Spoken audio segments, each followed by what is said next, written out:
చంద్రశేఖరరావు గారు పిలిస్తే నేను కూడా వస్తా. నాకేం బేసిజాలు లేవు.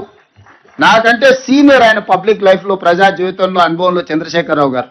వారి ఆరోగ్యం సహకరిస్తలేదు. లేదు, ముఖ్యమంత్రి గారు కూడా రావాల్సిందే. చర్చలు ముఖ్యమంత్రి లేకపోతే సమర్థవంతమైన అర్థవంతమైన చర్చలు జరగవు. ముఖ్యమంత్రి కూడా ఈ చర్చలు పాల్గొనాలి అని చంద్రశేఖరరావు గారు కోరుకుంటే ఎర్రవల్లి ఫామ్ హౌస్లో జరగబోయే ప్రజాప్రతినిధుల సమావేశానికి నేను కూడా వస్తాను. తారీఖు నిర్ణయించండి. క్లబ్బులు పబ్బులు అంటేనే మాకు కొంచెం ఇబ్బంది. మేము వాటికి దూరం మొదటి నుంచి. ఇప్పుడు కాదు, చదువుకునేటప్పటి నుంచి కూడా క్లబ్బులకు పబ్బులకు దూరము. ఈ తెలంగాణ వచ్చినప్పటి నుంచి వాటి మీద ఎన్నో బైక్ ఛాలెంజ్లు చేసినాం. గంజాయికి, డ్రగ్స్కు వ్యతిరేకంగా ఎన్నో నిర్ణయాలు తీసుకున్నాం.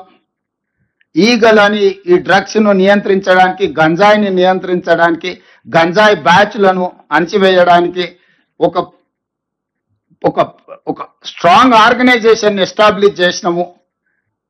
ఈ డ్రగ్స్, గంజాయిని అమ్మే వాళ్ళని కానీ, వినియోగించే వాళ్ళని కానీ, రవాణా చేసేటోళ్లను తెలంగాణ సరిహద్దులు దాటి లోపలికి రాకుండా ఉక్కు పాదంతో అణచివేస్తున్నాం. కాబట్టి క్లబ్బులు పబ్బుల కల్చర్కి నేను వ్యక్తిగతంగా వ్యతిరేకము. దయచేసి నన్ను క్లబ్బులకు పబ్బులకు పిలవద్దు. అసెంబ్లీలో చర్చ పెట్టు, దమ్ముంటే అన్ని తీసుకొని చర్చకు రావడానికి సిద్ధం. నువ్వు ఊకే రచ్చ చేయడం బంద్ చేయి. నీకు చేతనైతే నీ ఇష్టమున్న డేట్ పెట్టు. నువ్వు పెట్టిన డేట్కి అసెంబ్లీకి వస్తాం, చర్చ చేస్తాం, ఒప్పిస్తాం. నిన్ను కాదు, రాష్ట్ర ప్రజలందరికీ నిజానిజాలు తెలియాల్సినటువంటి అవసరం ఉంది. ఏ రోజైనా ఎప్పుడైనా మేము చర్చకు సిద్ధం. ఒకటే షరత్ ఏంటంటే మైక్ కట్ చేయొద్దు, అసెంబ్లీని వాయిదా వేసుకొని పారిపోవద్దు. నిజాయితీగా నిలబడు.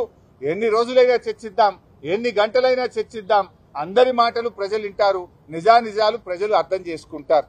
ఇప్పుడు ఉత్తమ్ కుమార్ రెడ్డి కూడా పదే పదే మాట్లాడుతూ మేము చాలా ఆయకట్టు వచ్చింది, చాలా పంట పండించినాం అంటాడు. నేను అడుగుతున్న సింపుల్ క్వశ్చన్, మరి మీరు 20 నెలలు అయింది, ఒక చెరువు దవ్వినరా, ఒక చెక్ డ్యామ్ కట్టినరా, ఒక కాలువ దవ్వినరా, ఒక్క ఎకరానికైనా కొత్తగా నీళ్లు ఇచ్చిండ్రా?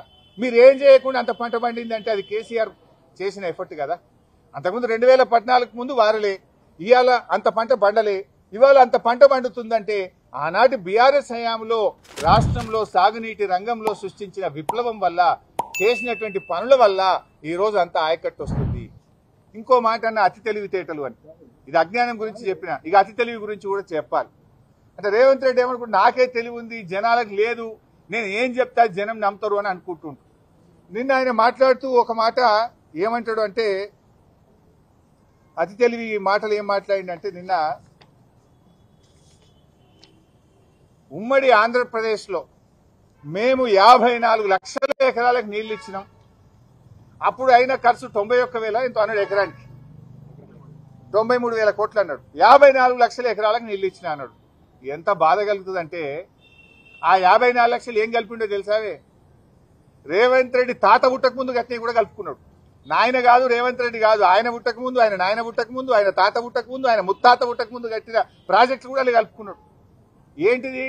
400 ఏండ్ల కింద కాకతీయ రెడ్డి రాజులు కట్టించిన చెరువులు కూడా ఉమ్మడి కాంగ్రెస్ పార్టీ చేసిందట ఉమ్మడి ఆంధ్రప్రదేశ్లో.